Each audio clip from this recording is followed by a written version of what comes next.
সনাতনী ধর্মাবলম্বীদের ধর্মীয় নেতা চিন্ময় কৃষ্ণ দাস ব্রহ্মচারী গ্রেফতার হয়েছেন।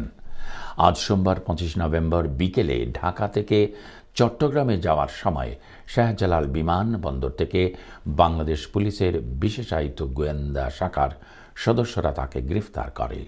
সম্প্রতি চিন্ময় কৃষ্ণ দাসের নেতৃত্বে চট্টগ্রাম ও রংপুর সহ বিভিন্ন এলাকায় সনাতনী ধর্মাবলম্বীদের 8 দফা দাবি নিয়ে কয়েকটি সমাবেশ অনুষ্ঠিত হয়। উল্লেখ্য, গত 30 অক্টোবর চিন্ময় কৃষ্ণ দাস ব্রহ্মচারী সহ 19 জনের বিরুদ্ধে মামলা দায়ের করা হয়।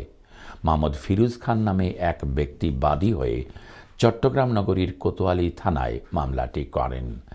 জাতীয় পতাকা অবমাননার অভিযোগে রাষ্ট্রদ্রোহী আইনে এ মামলা দায়ের হয়। মামলার পরই দুজনকে গ্রেফতার করেছিল আইন শৃঙ্খলা বাহিনী। তারা হলেন রাজেশ চৌধুরী ও হৃদয় দাস। চিন্ময় কৃষ্ণ দাস বাংলাদেশ সনাতন জাগরণ মঞ্চের মুখপাত্র হিসেবে দায়িত্ব পালন করছেন।